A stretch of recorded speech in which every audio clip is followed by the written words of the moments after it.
Alright, heading into work.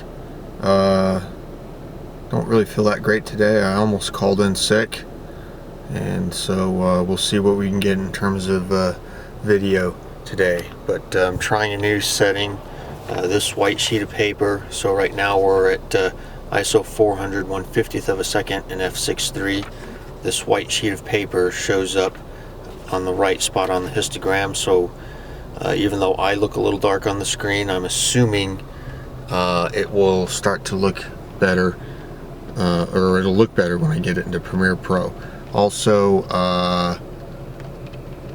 yeah, that's about it. So I'm gonna go into work because I'm already late. Going to lunch.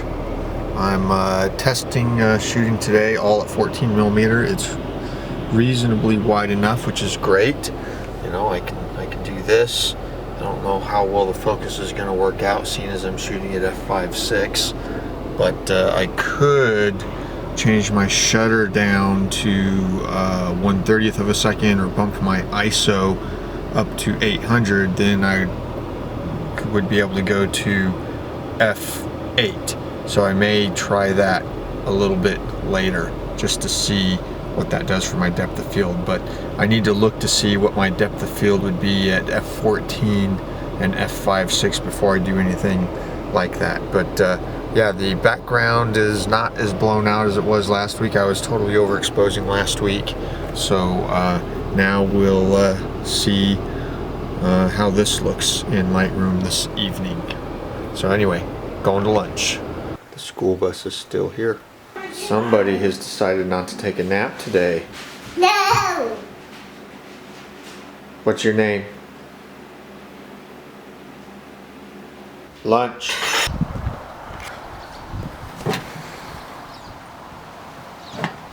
No, ma'am. Back at work. Heading in.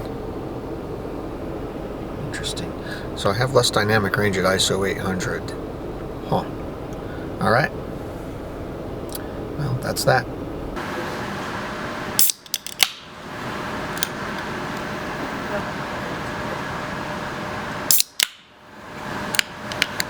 Done for the day. Heading home. It's totally dark outside for 5:30. This is normal. So we'll see how this all looks by the time I get home. I'm being forced to shoot at ISO 1600 and 10mm in f4.5.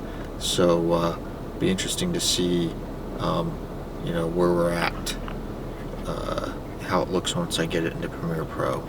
I'm home. I got home from work and found that my wonderful spouse bought me a new skin cream and wants me to go try it out. So that's what we're gonna do, since I have horrid skin. So should be interesting. Also, I'm shooting this at 16mm just to see how well 16mm works as a focal length, because that gets me an extra stop of light. Although I may end up doing the 14mm one first to see, because that'll give me 2 stops of light. Anyway, off I go. Hey! Hi. No! What's your name? What's your name? Ears. No. Nose. No. No. And nose. Elbow. No. No. Elbow. Belly. No. No. Knees. No. No. What's the name? Key. Kai. Key. Kai. Key. Kai. What's your name? What's your name?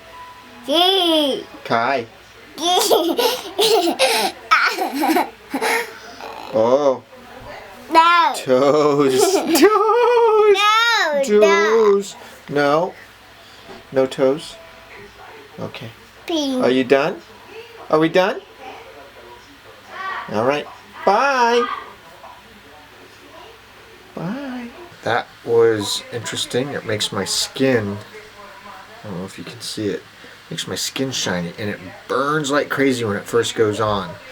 So pretty interesting. I'll see what effect it has over the next day or so. Dinner. Alright, that will do it for today.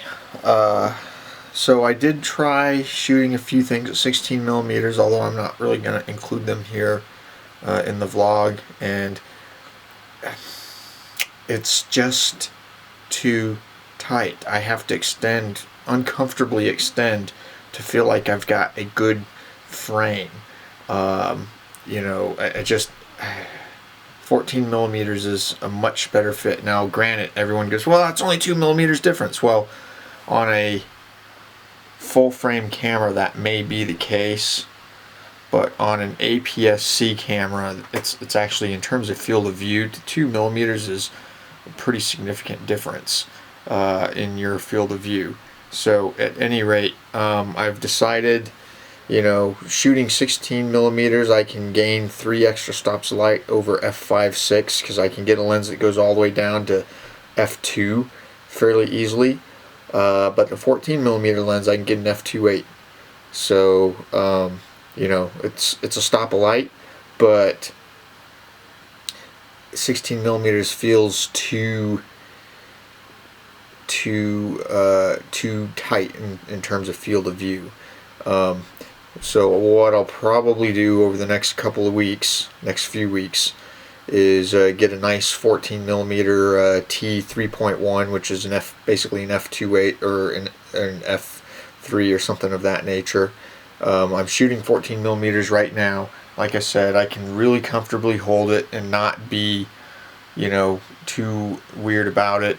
It'll gain me 2 extra stops of light, because right now basically my 10 to 18, realistically I can only shoot it at f5.6 if I want the same aperture throughout the zoom range. So you know, f5.6 to f4 is 1 stop, f4 to f2.8 is another stop. So it will get me in the same exact shooting scenario. I can either stay at ISO 800 and go to nearly 1/100th of a second shutter, or I can stay at 30th of a second shutter and dial it down to ISO 200. So, you know, much better just in terms of light gathering.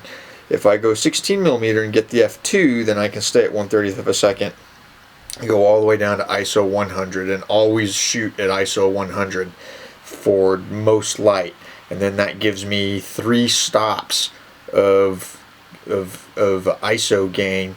So 100 to 200, 200 to 400, 400 to 800. You know, with this particular camera, anything over ISO 800 and it starts to look weird, that may just be because it's a really old camera or something like that. But that's, you know, the camera that I have to use right now. So at any rate, that's that. I'll see you all tomorrow.